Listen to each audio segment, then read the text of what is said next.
Okay, I'm Jupiter, and I'm about to set off on the Great Divide Trail through Canada. It's about 700 miles long, starting from the U.S. border at Glacier National Park, Waterton Lakes National Park, and goes like 700 miles north from there through the Rockies. This is grizzly country, potential for a lot of rain. I don't know, it's gonna be tough. It's gonna be tough. Anyway, we're gonna look real quick at what I got in my bag. First, what am I wearing? I've got an Outdoor Research Echo Sun hoodie. I really like it. Wore it for about 1,000 miles this year so far. I've got some PALANTE shorts. I've got Ultra Lone Peak 6s and some darn tough socks. And for a hat, a PATAGONIA hat. Interesting little thing. Watch, I'm wearing a COROS Pace 2. It's a smartwatch, so I can track my distances every day, my heart rate, the elevation that I'm at, and it does some other fun stuff too, but those are the things I look at the most. So for the pack itself, this is a Palante like desert pack, but it's got running vest style straps instead of the typical backpacker straps. Very nice thing, something I've been looking forward to for a very long time. So in these little pockets here, I've got some sunglasses. These are OMBRAZ sunglasses. I like them a lot because they don't have handles or anything. It's just a string and it stays on my face nicely and kind of just sits there comfortably. So some OMBRAZ with a case. I have mini toothpaste, travel toothpaste, travel bamboo, tiny toothbrush. So I can brush my teeth as I'm hiking in the morning.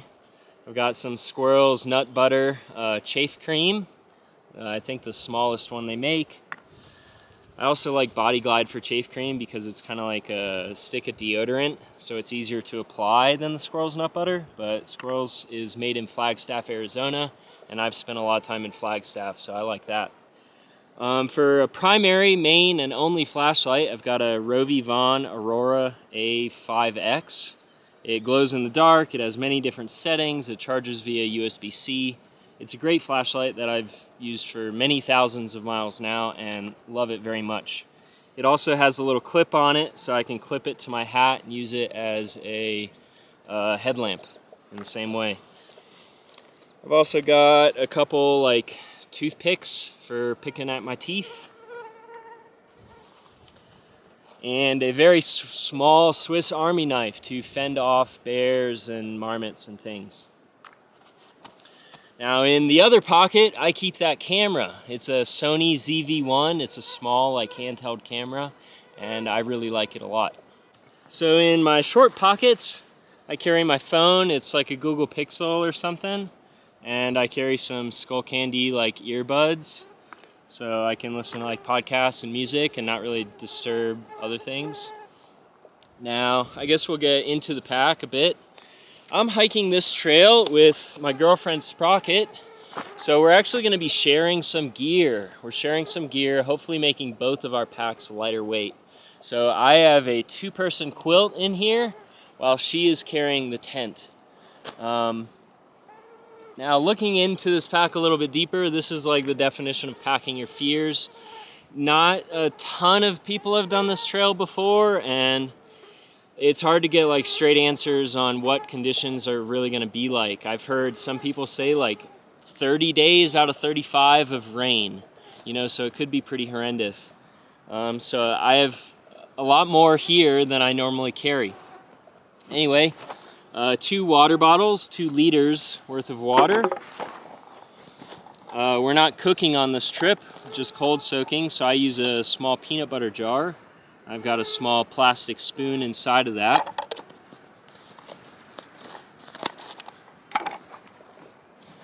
I've got a Deuce of Spades trowel. I really like it. It makes digging super fast and easy, so I never really have to worry about digging a cat hole. It's a very quick process.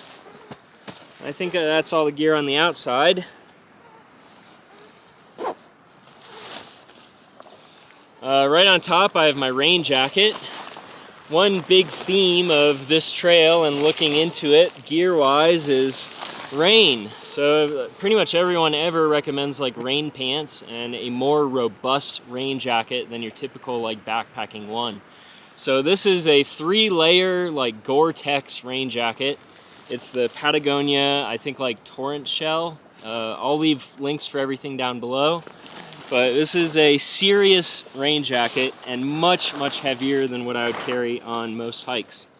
All right, let's take a look at what is inside the pack. Gear that I'm trying to stay dry and keep separate. So right on top I have like a little ditty bag, just a Ziploc with a 20,000 milliamp hour battery, some charging cables, a mini Bic lighter, Leukotape for blisters, ibuprofen, Tylenol, and that's pretty much it. Not too much, not worth digging deep into that. Here's kind of another like pack your fears thing. I just think this trail is going to be like wet and cold, and so I'm carrying a lot more like insulating and warmth layers and rain things than I normally would. But I have a synthetic jacket right here. It's an Enlightened Equipment Torrid pullover. I carried this on the Arizona trail and really liked it. It's very warm.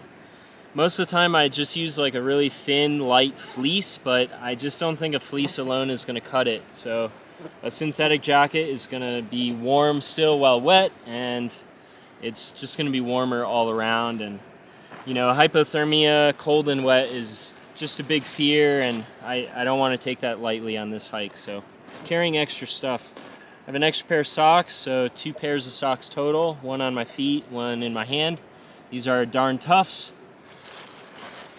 I have a ZPACKS fleece beanie. It's been with me for more than 10,000 miles of my hiking. It's great. It's really, really light for what it is.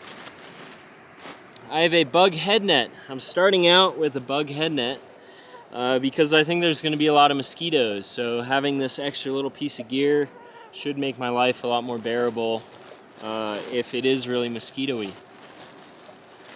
Now, pretty much everyone in existence online recommends you carry rain pants, and I'm not going to carry rain pants, but Sprocket's going to carry rain pants, so we're going to see who is happier every day on trail.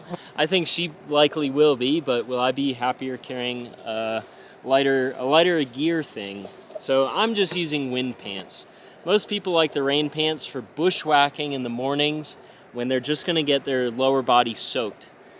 I don't know how much I care about that. So the wind pants are for like alpine, windy, above tree line, stuff like that, or just as an extra layer around camp to keep mosquitoes off.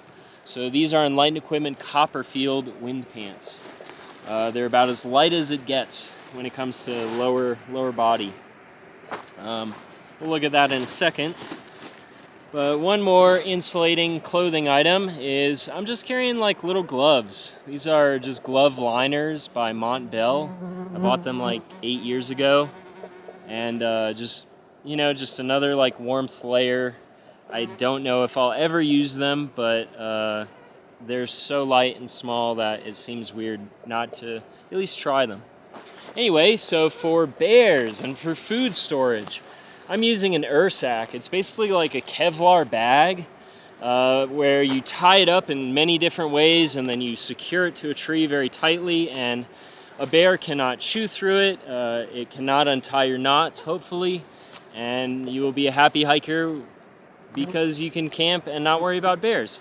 This is the Ursack Major XL. It's the 15-liter version, and I hope that it will be enough, because this trail has like some 6, 7, 8 day food carries, and 15 liters, we'll find out if that's large enough. But that's what most people use on this hike, is an Ursack, because hanging your food every night is just not going to be possible when you're surrounded by trees with like really weak little limbs. So you need something like that, or a bear can. Now, a really fun item here. This is a 2-person quilt. This is the Enlightened Equipment Accomplice. So I'm going to carry the 2-person quilt, which will be lighter than if I was carrying a quilt and Sprocket was carrying a quilt individually.